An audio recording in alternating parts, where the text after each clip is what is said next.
ప్రభుత్వాన్ని ఇబ్బంది పెట్టే పరిస్థితి ఎన్డీఏలో ఉండే ఎవరు తేవద్దండి. ఇది నేను చాలా స్పష్టంగా రిక్వెస్ట్ చేస్తున్నాం. ప్రభుత్వం దృఢ సంకల్పంతో ఉన్నాం. లా అండ్ ఆర్డర్ మెయింటైన్ చేస్తాం. వారసత్వంగా కొన్ని సమస్యలు వచ్చాయి. ఏ సమస్య వచ్చినా ఆ సమస్యను పరిష్కారం చేసే శక్తి ఎన్డీఏకుంది. నేను ఇక్కడే మిత్రులు పవన్ కళ్యాణ్ గారు మేము ఒకటే చెప్తున్నాం, అప్పీల్ చేస్తున్నాం. మన సభ్యులు ఎవ్వరు కూడా లా అండ్ ఆర్డర్ మీ చేతులకు తీసుకోవద్దండి. మీకు ఏదున్నా చెప్పండి.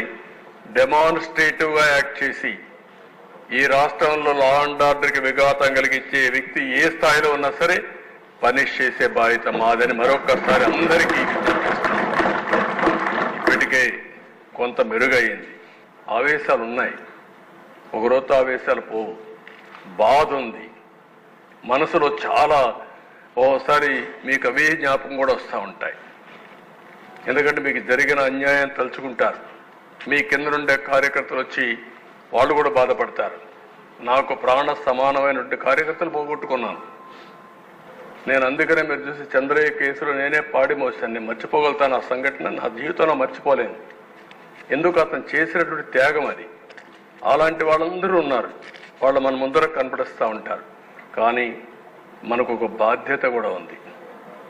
ప్రజలు మనకిచ్చింది కక్ష తీర్చుకోమని అధికారం ఇవ్వలేదు. తప్పులు చేసిన వాళ్ళని క్షమించమని కూడా ఇవ్వలేదు. అది కూడా అసమర్థ అవుతుంది. ఆ విషయం కూడా మీరు గుర్తుపెట్టుకోవాలి.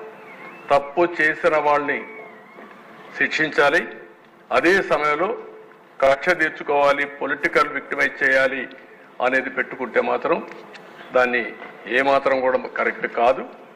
మనం అధికారం ఇచ్చింది చట్టాన్ని గౌరవించడానికి, రాష్ట్ర ప్రజలకు మెరుగు చేయడానికి ఇచ్చారు. ఈ ప్రాసెస్లో కొంతమంది సఫర్ అయ్యాం, కొంతమంది ఎక్కువ సఫర్ అయ్యారు, కొంతమంది తక్కువ సఫర్ అయ్యారు.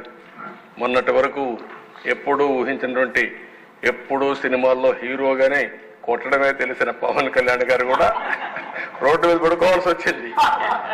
అదే సినిమాలో అయితే పడుకునేవాడు కాదు, అక్కడైతే పైకి ఎగిరి కొట్టేవాడు. కాబట్టి ఇవన్నీ ఉన్నాయి. కానీ డెఫినెట్గా కంట్రోల్ చేద్దాం. సెకండ్ థాట్ లేదు. ఇది అయిన తర్వాత మళ్ళీ మనం మాట్లాడుకుందాం.